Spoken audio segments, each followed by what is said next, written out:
Alright, good morning mga curious. Ang pag-uusapan natin ngayong umaga or ngayong araw na ito ay tungkol sa DNA, the blueprint of life. Pero bakit nandito ang picture ng BTS? Bakit? Kasi sila lang naman ang kumanta ng DNA. Ang kauna-unahang K-pop song na umabot ng mahigit 1 billion views. At dahil nandito na kayo mga armies, ito ang para sa inyo. I purple you. Hi, good morning. Okay, tignan natin. So sabi rito, ang DNA ay blueprint of life. So what is a blueprint? A blueprint is a guide for doing something. It's a pattern or design that can be followed. Sa madaling salita, kung gusto mong gumawa ng isang bagay, napakahalaga na meron kang blueprint na paggagayahan. O kung saan doon mo ipapattern yung gusto mong gawin. Halimbawa, if you want to make a building, if you want to make a house, a car, or any product, or any object, kailangan mo ng blueprint. Alright? Tuloy tayo. So, what is DNA? Ano nga ba ang DNA? Okay, tuloy tayo. So, what is DNA? So, ito yung muna natin munang pag-usapan. Ano nga ba ang DNA? At pangalawa, why do we need to learn to study about it? Bakit natin kailangan pag-aralan ng DNA? Yan. Tapos tingnan nyo ito, sabi rito, how can scientists study traits? What do they actually look at? So, paano bang pinag-aaral ng mga scientists ang mga katangian? Traits is katangian eh. Katangian or traits katulad ng kulay ng mata, kulay ng balat, height, or maybe disorders. So, kadalasan ito ang sagot. Genes. Yan daw ang pinag-aaralan at tinitingnan ng mga scientists every time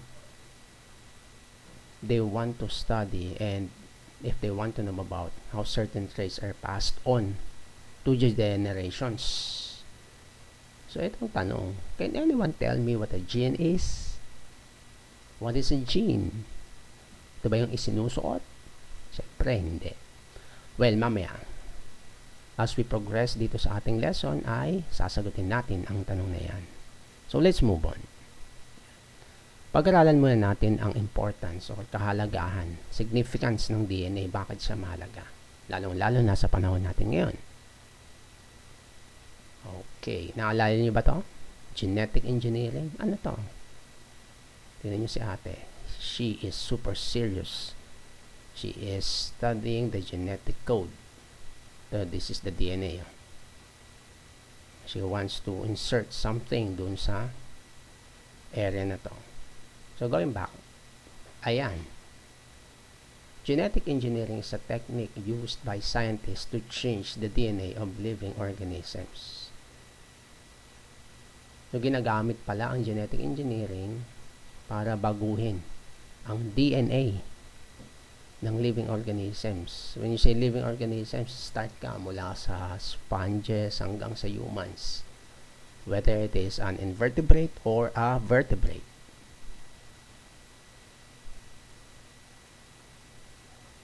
Okay, so itong unang kahalagahan or importance of a DNA, diagnosis and treatment of diseases. So, how does this work? Yan. With the advanced knowledge of the DNA, scientists or geneticists were able to formulate brand new drugs to treat serious diseases. Formulation has something to do with the creation or manufacturing of new drugs. How does it work? Let's say for example, ito po, ayan, RNA delivery. Tawag dyan. Ito. They're using electron microscopes to study the DNA. So, how do they do this? Yan. They can essentially be custom-made. Custom-made means it's specially designed to complement a person's personal biochemistry and genetic makeup. So, that's the first thing. Diagnosis, meaning trying to find out what is the disease. and after finding out what the disease is, create drugs custom made to specific person to treat certain diseases. Okay, so this is an example. Designer babies. Ano, what?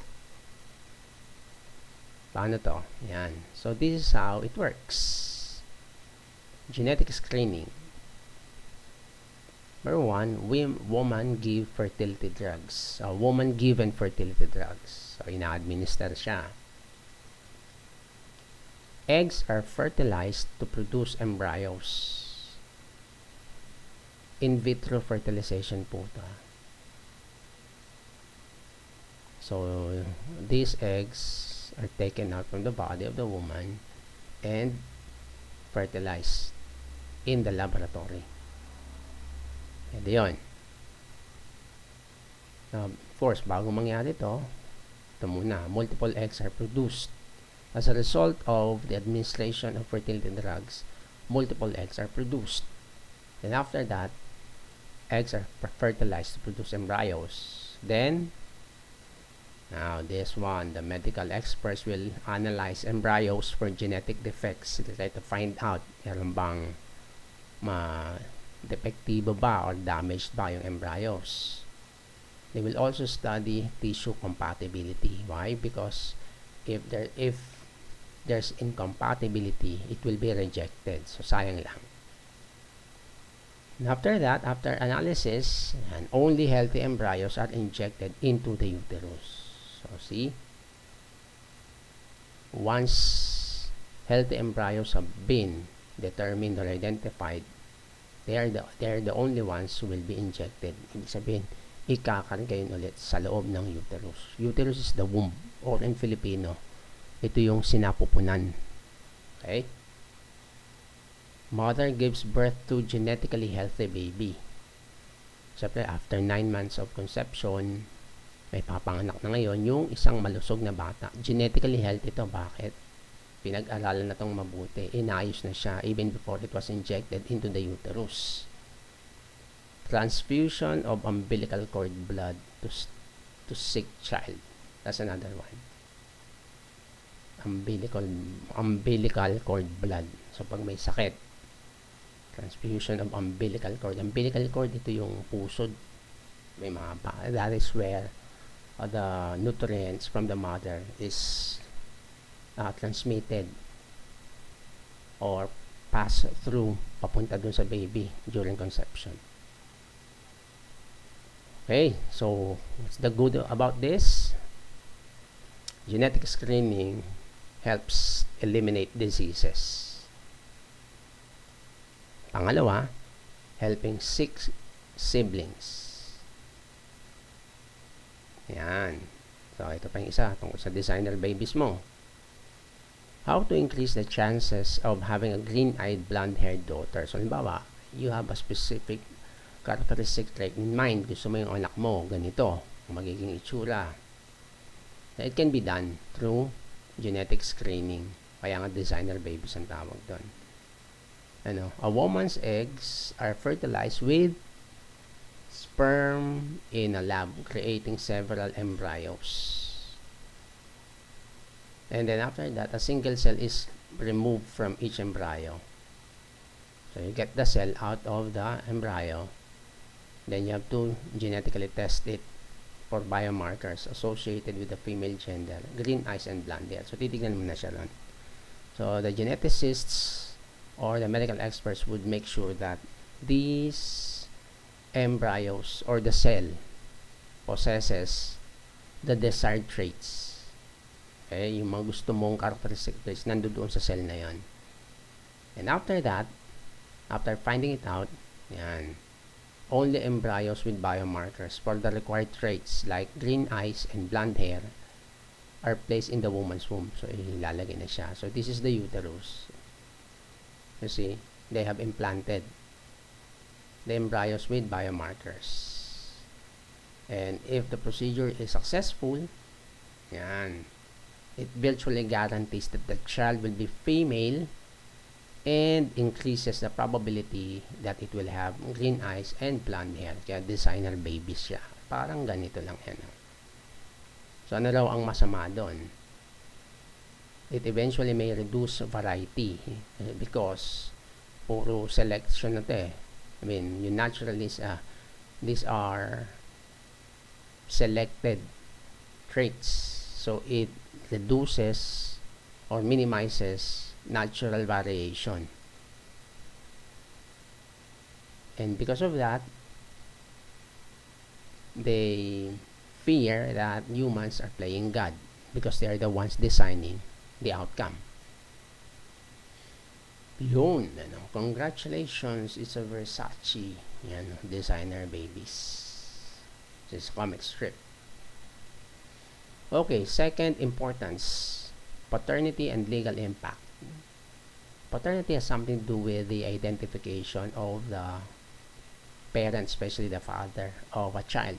So there are some legal cases when you have to find out who is the legitimate or the legal father. Alright, so in this case, if you look at this, you know, the alleged father is not excluded as the biological father. So for example, may legal custody battle, nag-aaway, ako ang tunay na ama, ako ang tunay na ama. Siyempre, hindi po pwedeng dalawa yung tunay na ama, it has to be isa lang. So they have to go into DNA testing. So in this case, if you look at this, you know, combined paternity index, probability of paternity, based on testing results obtained from an analysis of the DNA loci listed, the probability of paternity is 99.99%. This is the child, this is the alleged father. If you look at these areas, check marks that yan, so the probability is 99.99%. So that's the matching. Ayan ang gamit niya. The paternity of a child can be identified and it has significance on the upbringing of the child, whether it is a male or female, kasi diba complete ang iyong identity, you know who your father is. Okay, number 3, forensics and DNA. Maybe you are familiar with this show, crime scene investigation. DNA is also important in this area. In what way? That's one. The guilt or innocence of a person who is investigated for a crime can be determined. So say for example, you were suspected as the perpetrator of a certain crime. Through DNA analysis or forensic analysis, your guilt or innocence can be determined. Scarce evidence can still yield vital clues regarding the perpetrator of a crime. For example, hair samples, see, or maybe tissue samples. Let's say it was embedded in the nails or fingers, pwede yun. Or anything that has fingerprints on it, diba? So no matter how small the evidence is, it can be used to determine the perpetrator of a crime. Perpetrator means the one responsible for the crime, or in short, the criminal itself. Next, identification of victims can occur, particularly in cases where the victim's condition is unrecognizable to family or friends. For example, arson cases, kaya nasunog, o kaya naman decomposing body. So the victims can be identified using DNA forensics. And as a result of that, if DNA analysis is successful, the criminal justice system is going to be efficient and productive in terms of identifying the true perpetrator or perpetrators of a crime. And it can contribute to the accuracy of safeguarding society. Bakit? Because crime does pay. Mali. Crime does not pay ba? Okay. Meaning it's going to be a deterrent because people would know that they can be identified. So deterrent siya. Number 4, agriculture and DNA. So if you look at this illustration, it talks about GMOs, or genetically modified organisms. If you look at this, it says the GMO crops developed using techniques that enable us to take a beneficial trait like insect resistance. You can make a certain plant or vegetable insect resistant or drought resistant. So even if there are issues in water supply, plants can be planted or harvested and can still yield a good harvest. From one organism transferred to a crop plant.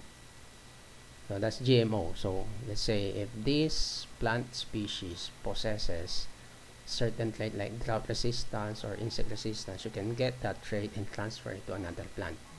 That's how GMO works. Call it crossbreeding. Then you also have this gene editing. There.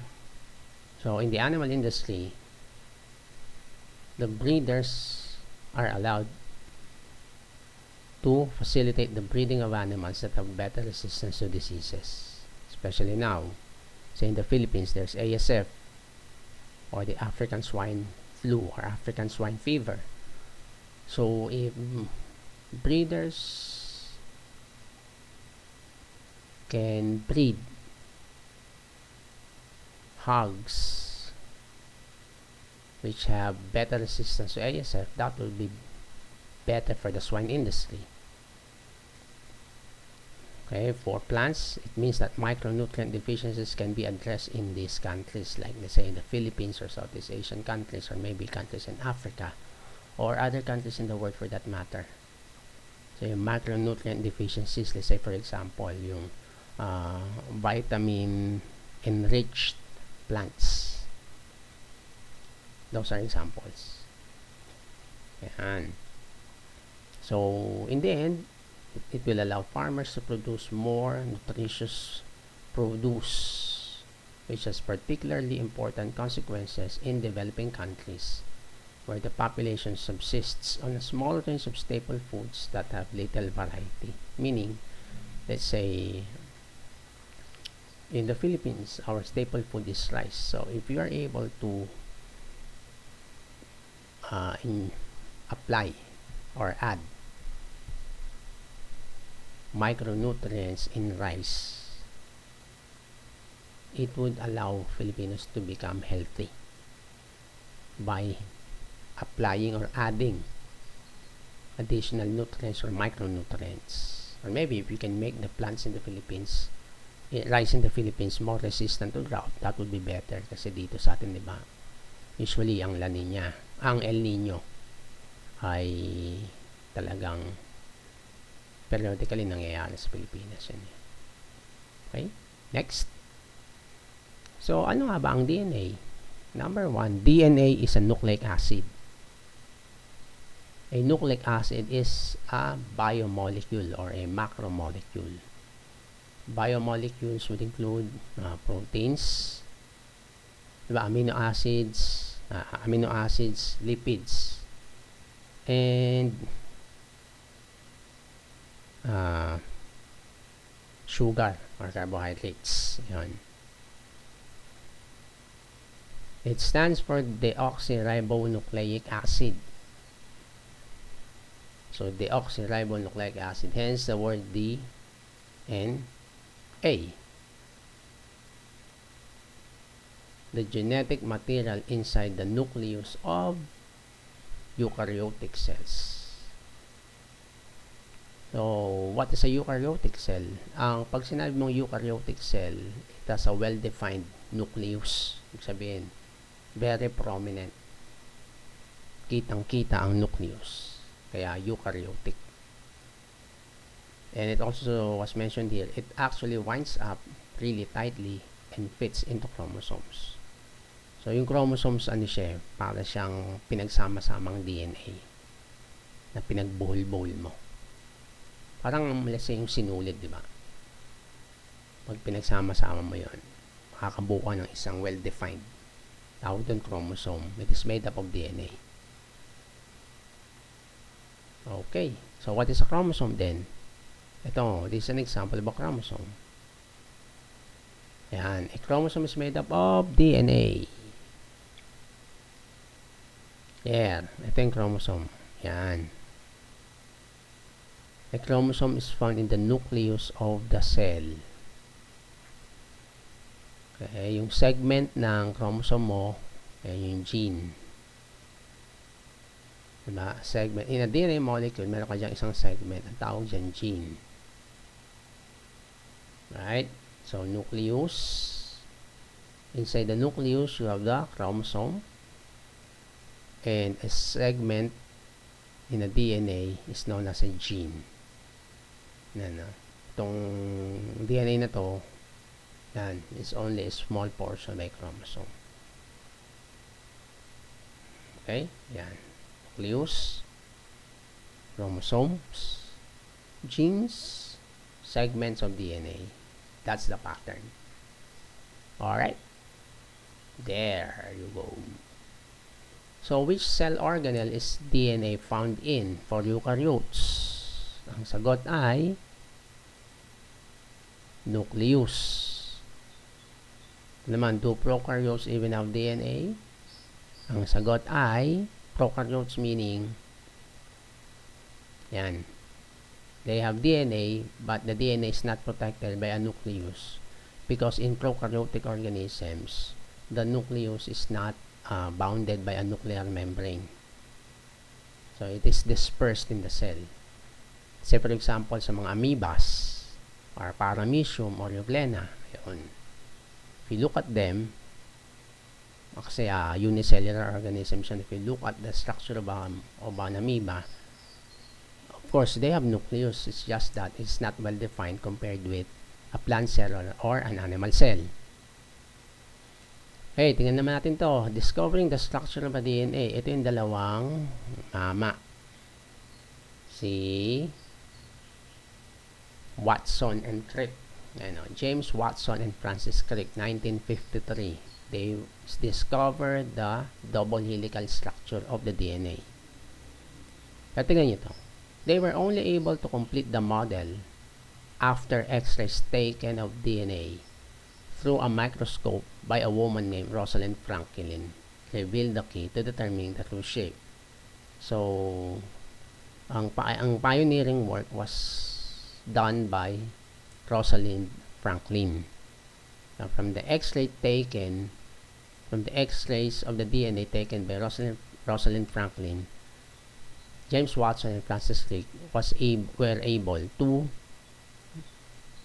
discover the double helix structure of the DNA. Ito lang, this is just sad. She was never officially credited with the discovery because these two guys, Watson and Crick, were the ones who were awarded the Nobel Prize, but not Rosalind Franklin. They should have included Rosalind Franklin. Alright? What's the purpose or function of DNA? It stores genetic information that instructs the cell on which proteins to make. Kasi diba meron tayong tinatawag na amino acids. Ito yung lysine, arginine, and things like that. Marami yan, 21 yata yan. Genetic information means it has something to do with the information that determines the characteristic traits that can be passed on from one generation to the next generation. Yan. So, DNA makes proteins. The process is known as protein synthesis, by the way. Responsible for determining all organisms' traits such as eye color, body structure, enzyme production, lahat. Lahat. Yan. So, lahat traits like yan, eye color, okay. Yung mga blinks, oh. Yes. most of these traits. So let's talk about the components of the DNA now. So DNA is a long molecule made up of repeating individual units of monomers called nucleotides. So the DNA is made up of nucleotides. This is an example of a nucleotide. A nucleotide is made up of 3 parts. This is the sugar component known as the deoxyribose sugar. Phosphate group, this is the phosphate group in purple. If you look at this, the deoxyribose has 5 sides, 1, 2, 3, 4, 5. That's why it's known as pentose sugar. And then last, nitrogen base or nitrogenous base. They are attached to one another. These 3 makes up a nucleotide. Alright? The type of chemical bond that exists between these 3 different substances or compounds is covalent bond. So phosphate, deoxyribose, nitrogen base. So this. So practice tayo. What substance is represented by the letter X in this diagram? So iba, it's 1, 2, 3. So ito nucleotide, 1, 2, 3 nucleotide. So there are 1, 2, 3 nucleotides here. So ano sagot nyo? 5, 4, 3, 2, 1. Alright, it's phosphate. Phosphate group, phosphate molecule, deoxyribose, nitrogenous base. Okay, next. Let's talk about nitrogenous bases. There are 4 types of nitrogen bases: adenine, guanine, cytosine, and thymine. Okay, there are 2 types of nitrogen base. We have purines and pyrimidines. Out of the 4, adenine and guanine are purines. Okay, cytosine and guanine are pyrimidines. Okay, so if you look at this again, this is 1 nucleotide, phosphate, deoxyribose sugar, and nitrogen base. Okay, there you go. In DNA, which bases pairing? Kasi we have what we call nitrogen base pairing rule or principle in DNA. Tandaan nyo lang to. It's always adenine and thymine that pairs in DNA. DNA, adenine always pairs with thymine. So, AT. Ayan o, AT. AT. Guanine always pairs with cytosine. Guanine, cytosine. So, thymine, adenine. Adenine, thymine. Cytosine, guanine. Guanine, cytosine. Ganun lang. Ganun lagi. That's base pairing. Okay? Ayan. ATGC. This is the initials or the abbreviated form.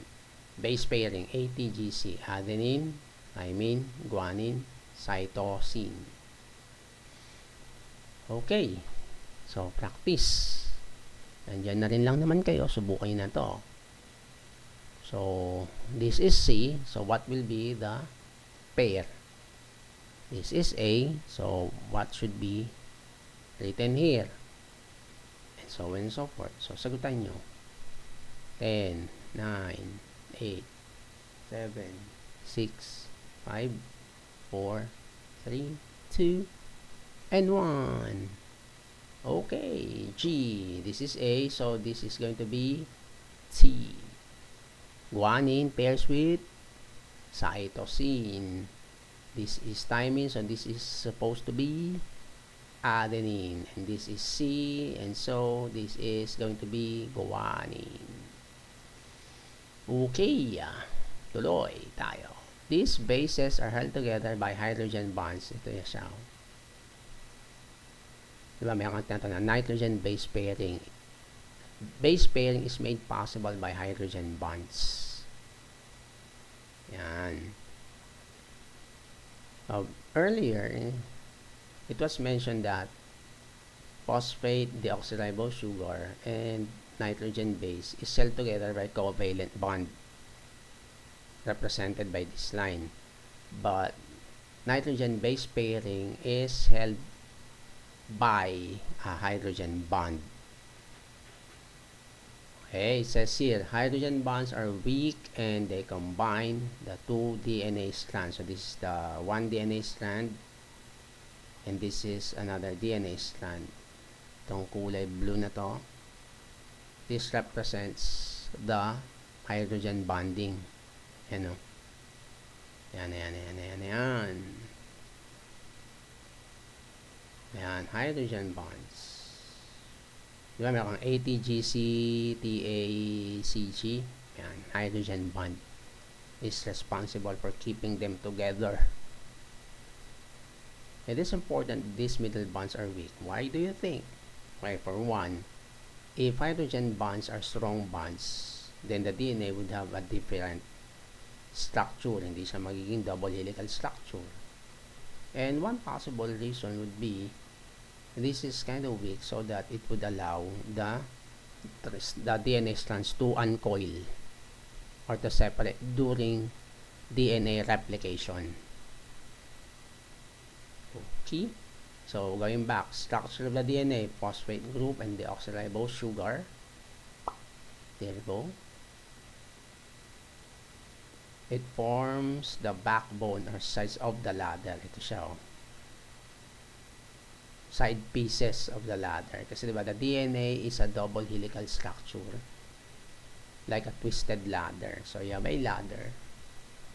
Then you have to twist it like this. So these are the steps of the ladder.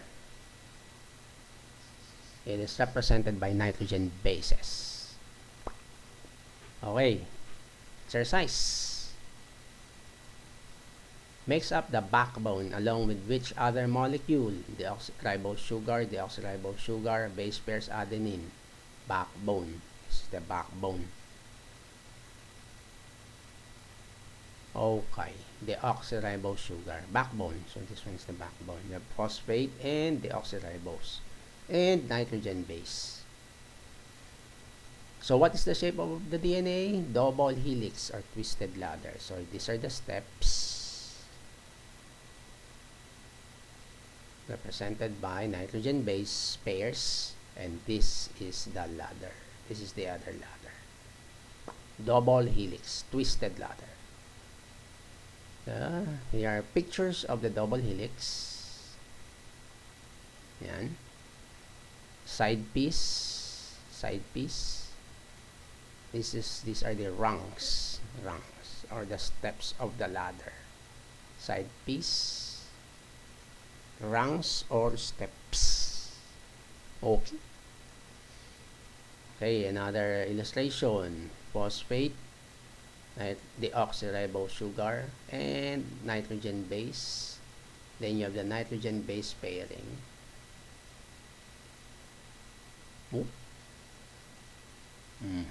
The instructions are in the sequence of nucleotides. So this is one nucleotide. One nucleotide, another nucleotide. So here we have 1, 2, 3, 4, 5, 6 nucleotides. Okay? Lang. Pwesto lang tayo ng malupitan. The components that make up the genetic code are common to all organisms. So, for example, sa frogs, ang genetic code ng frogs ay common sa lahat ng frogs, especially specific species of frogs. Let's say yung Rana pipiens or bullfrog, ganon.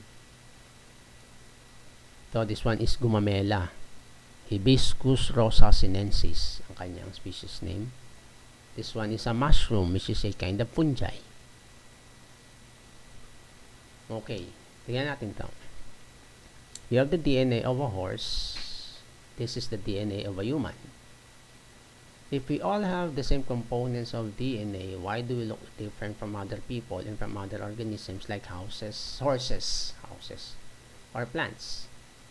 Diba? Valid question. Tama nga naman. Kung pare-pareho naman tayo ng components ng DNA referring to nucleotides like phosphate group, deoxyribonucleic sugar, and nitrogen bases, bakit magkakaiba-iba itsura natin? Ano sagot doon? Number 1. What's the difference? This one. The difference is in the order of the bases. At yan, no? If you look at this, A, G, A, C. Sa humans, C, A, G, T. So, if you notice, magkaiba yung order ng nitrogen bases dito. Sa bawat nucleotide. The more alike two organisms are, the more alike their order of bases will be. So, if we talk about horses' DNA, or horses in particular, yan, magkakapareho ang more alike yung order ng bases nila. Especially same kind of horse. Kasi even in horses, there are variations, di ba? May horse na puti, may horse na brown. Information for everything about an organism is carried in the order of bases in their DNA, like a language, like how words or sentences are made up of different arrangement of letters in the alphabet. Say for example, the word dog, so D-O-G yun. So that arrangement of letters in the alphabet, D-O-G, is read as dog. In the same manner that in a DNA molecule, this is read differently. Itong AGAC, CAGT, iba ang reading niyan sa protein synthesis. Pag-uusapan natin yan when we go to protein synthesis discussion. Yan, no? The sequence of base pairs is what determines our traits. So, DNA base pairs. Adenine, guanine, adenine, thymine, cytosine, guanine, guanine, cytosine, and so and so. So, iba-iba yan. Ito po yan, no? See this? This is TTT, AAA, GAC, CTC, and so on. Mas maintindihan nyo yan pagdating sa protein synthesis. There's something to do with the production of amino acids. Yan. So, malapit na tayo matapos. So, I suggest you do this. Subukan yung gawin to para mas maintindihan nyo kung paano nag-work ang DNA. Yun, no? Siyempre, sa actual class, gagawin namin to. So, for your own personal improvement, gawin nyo siya. Ito na tayo. Panghuli na tayo. Using as much of the vocabulary below, describe the structure and function of the DNA. Yan. Pwede nyo gamitin to. Pwede nyo gawin to sa inyong personal na mga pag-aaral para mas ma-master nyo yung lesson tungkol sa DNA. And that's it. Tapos na po tayo. Huwag kalimutang i-share, like, at mag-subscribe at panoorin ang video ito. Ito po si Curious Kamote para sa DNA lesson. Maraming salamat. Purple U Armies. Bye-bye.